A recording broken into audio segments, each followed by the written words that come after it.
The Best Hawaii, presented by American Savings Bank and Hawaiian Telecom.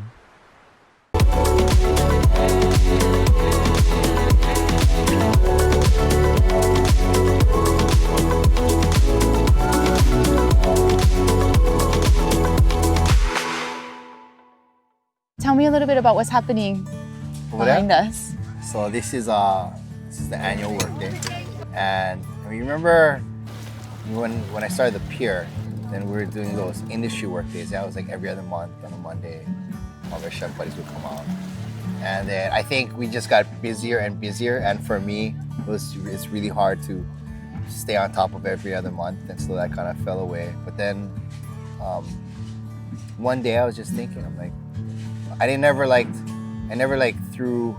really threw birthday parties, and I never took time off for my birthday.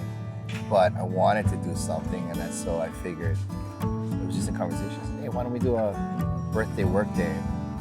And what I found is that one, it brings people together that normally don't hang out. I get to see my friends selfishly.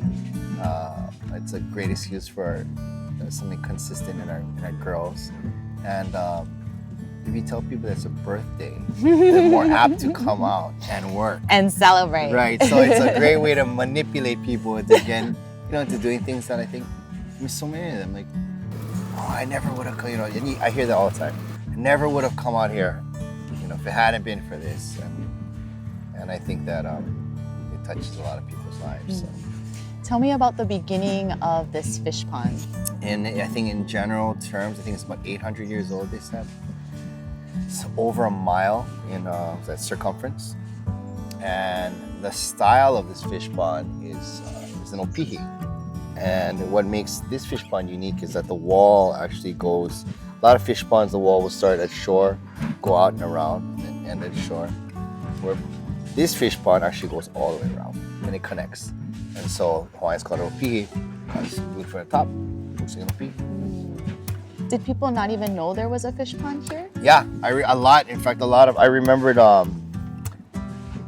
we were doing the sort of like an interpretive booth at the Windward Mall Farmers Market, just kind of showing what everyone is doing in He'eia and how everyone's doing resource management.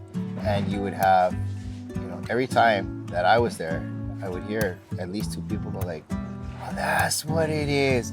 I grew up seeing it, or you could see it from the H3 and I never knew what it was.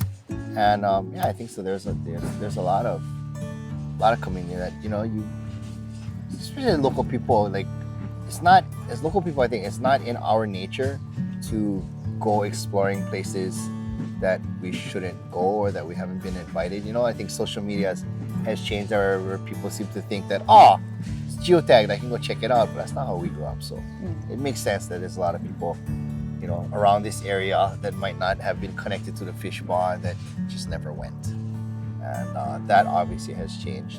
As momentum and awareness grew, so did the support for this entire wall. I think that Pai is one of the most visible. So that's why everyone, a lot of people who aren't familiar with this area, when they think of, environmental or cultural work that's being done, assume that it's just a pond. And so we kind of talk about it, no, it's not just here, it goes all the way back. Are there fish in it now? And what's happening with the fish? I guess the short answer is yes, there is fish. It is not, it's not a fishing spot, but we are trying to see if indeed we're on the way to being able to maintain and cultivate a fish pond that can sustain or at least provide, right, for its community. Your background is that you're a chef. Yeah. And how does that make you an expert in this project? Well, one, I would never say that I'm an expert. I'm a student, and I think even as a chef, you still learn every day. But it's understanding our food, right? It's understanding where our food comes from. I don't think you can educate yourself just by reading a book, right? So you gotta be out there. For myself, this is how I learn. I learn in environments like this, which is why people find me more outdoors, I think, than in a kitchen. And then when people are like, when are you cooking? I'm like, we were cooking today. It's just as a chef or as a cook, when you're coming up the ranks as a cook, you're going to be a chef. Our measure of success is you run a kitchen, then you hopefully have your own restaurant, then then hopefully you have more restaurants, right? That's what makes you successful. But as a chef, especially like out at the pier, I always was more fulfilled connecting through food, but not necessarily within the medium of four walls. And it was only in the past, I think, maybe about 3-4 years that I've been able to start to, I guess, dictate how I want to cook and how I want to, how I want to be a chef, I suppose. Describe what everyone's doing today. Everybody is hully-hullying, or everybody is actually filling up those buckets of the white coral, carrying it across to the wall. You see over there. It takes about a ton of white coral to build 20 feet of wall, and coincidentally enough, it also takes about a ton of rock to build 20 feet of wall. And so the pond wall isn't complete, or is it just constantly? Well, there is constant maintenance, right? There's constant maintenance. You always got a malam on a wall. It's not held together with any mortar. It's done traditionally, and it's done that way so that it could be flexible to the elements. We had those king tides. We had a couple big storms. We had that big with the big rain last year, and it damaged part of the wall, but you just come back, build it back up. Describe how people can help. How can they get involved, or? Well,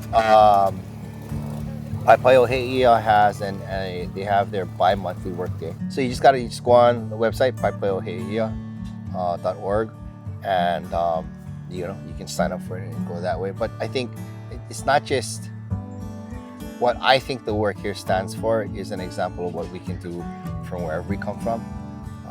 Because people ask that, like, I want to help out, I want to do this, and I think it's great to galvanize and come together here. When we're doing that, when we all kind of hooey it up, there's people from all over the world today. But I think if you're inspired to do something here, you can find pockets in your own community that you can affect change. So I think people can either they can come here and you can do work days, but they can also see what kind of work needs to be done in your community. Yeah. Mm-hmm. Yeah, for sure. Yeah.